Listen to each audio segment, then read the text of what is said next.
Hello students, welcome back to our YouTube channel civil poly. अब जो next numerical हम लोग सॉल्व करने वाले हैं, इसमें हमको सेक्शन मॉडुलस कैलकुलेट करने के लिए बोला है। Uniformly distributed load on simply supported beam, ये हमको गिवन है। ठीक है, तो देखिए simply supported beam of span 3 metre. ठीक है, सिंपली सपोर्टेड बीम है, उसका स्पैन जो है 3 मीटर है। Carries a UDL of 1000 Newton पर मीटर। ठीक है, ये हमको गिवन है। मतलब एक सिंपली सपोर्टेड बीम पहले ड्रॉ कर लेते हैं। एक सिंपली सपोर्टेड बीम है हमारा।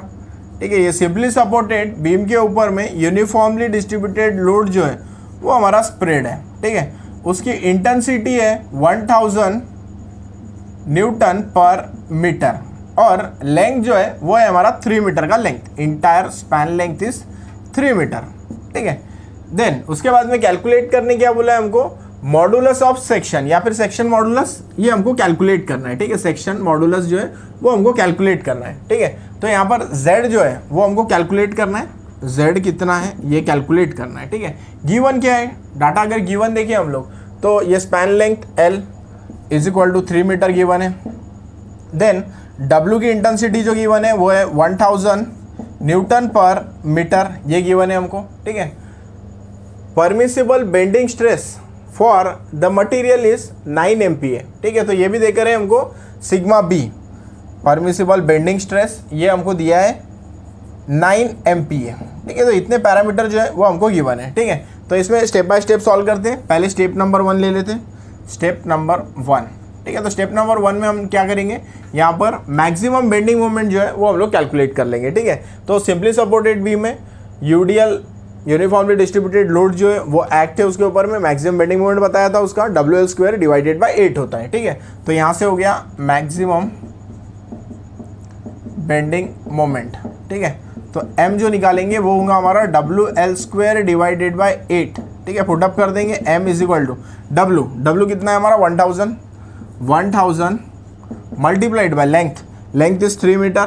ठीक है, 3 का स्क्वायर डिवाइडेड बाय 8। m का जो आंसर आता है हमारा वो है 1.125 इंटू 10⁻³ न्यूटन इंटू मीटर। ठीक है, देखो ये हमने न्यूटन पर मीटर में लिया है और स्पैन जो है वो मीटर में लिया है, इसलिए न्यूटन इंटू मीटर आएगा। ठीक है, तो अभी moment is equal to 1.125 into 10⁻6 कर देंगे इसको। ठीक है, ये न्यूटन ही रखेंगे और इसको mm कर देंगे। ठीक है, तो ये हमारा मैक्सिमम बेंडिंग मोमेंट आ गया, वो है हमारा 1.125 इंटू 10⁻6 न्यूटन mm। ठीक है, देन उसके बाद में क्या करना है हमको, यहाँ से z की वैल्यू जो है वो कैलकुलेट करना है। ठीक है, देखो सिंपल तरीके से सॉल्व करते हैं इसको। स्टेप नंबर 2 ले लेते हैं। स्टेप नंबर 2, ठीक है, अब स्टेप नंबर 2 में फ्लेक्सरल इक्वेशन ले लेंगे। वो क्या है हमारा, m/i is equal to sigma B divided by y। ठीक है, ये है हमारा m/i is equal to sigma B divided by y। ठीक है, अब देखो इसको हम लोग थोड़ा ऐसे लिख सकते हैं कि इसको ये यहीं पर m रख दिया। ठीक है, अब देखो यहाँ पर ये डिवाइड में है। ठीक है, ये i जो है ये डिवाइड में है।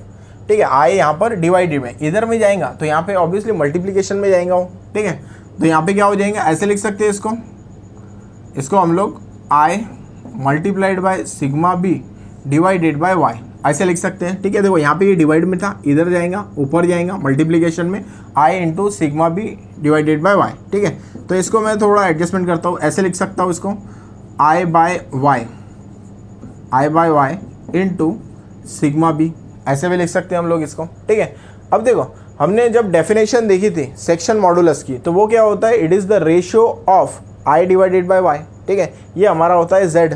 ठीक है, सेक्शन मॉडुलस तो वो होता है हमारा i/y, वो होता है z। ठीक है, तो moment of inertia of the section above neutral axis और ये एक्सट्रीम फाइबर तक का डिस्टेंस। ठीक है, ये होता है हमारा, तो ये ले लिया हमने। तो यहाँ से m is equal to i divided by y, तो इसको हम लोग z भी लिख सकते हैं इंटू सिग्मा b। ठीक है, अब क्या करेंगे, यहाँ पर पुटअप कर देते हैं। m आपको पता है m कितना है हमारा 1.125 इंटू 10⁻6। ठीक है, ये ले लेंगे 1.125 into 10⁻6 is equal to z को वैसे रख देंगे z। सिग्मा बी भी हमको गिवन है 9 है, वो 9 MPa। ठीक है, तो ये 9 ले लेंगे। ठीक है, तो यहाँ से हम लोग z की वैल्यू जो है वो कैलकुलेट कर लेंगे। ठीक है, तो इसके बाद में z की वैल्यू जो आती है हमारी 1.125 इंटू 10⁻6 डिवाइडेड बाय 9 करने के बाद में 0.125 into 10⁻6 0.125 into 10⁻6 mm cube.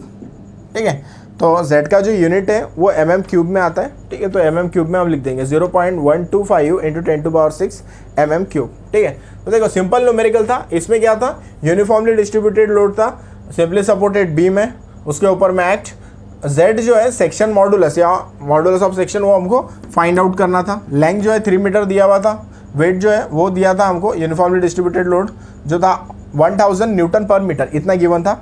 Sigma भी जो है 9 MPa, ये भी गिवन है। Maximum bending moment, simply supported beam acting UDL, तो WL² डिवाइडेड बाई 8 यहाँ पुटअप कर दिया। ये आंसर जो आया न्यूटन मीटर में आया। ठीक है, न्यूटन मीटर में आया क्योंकि ये न्यूटन पर मीटर है और ये मीटर है। ठीक है, तो इसलिए न्यूटन मीटर में आ गया। ठीक है, तो न्यूटन mm में कन्वर्ट किया उसको, तो 10⁻3 से मल्टीप्लाइड कर दिया, तो ये हो गया हमारा 10⁻6, तो ये m निकल गया यहाँ से। देन उसके बाद में flexural equation m/i = sigma B divided by, यहाँ पे थोड़ा सा एडजस्टमेंट किया हमने। क्या किया, ये m को वैसे ही रखा, ये i जो ये डिवाइड में इधर जाएगा तो मल्टीप्लीकेशन में जाएगा, तो यहाँ पे क्या ऐसे भी लिख सकते हैं हम i multiplied by sigma B divided by i by y क्या होता है हमारा, तो वो होता है section modulus that is z। ठीक है, तो m = z into sigma b, ये रिलेशन हमको मिल गया यहाँ से, m = z into sigma B.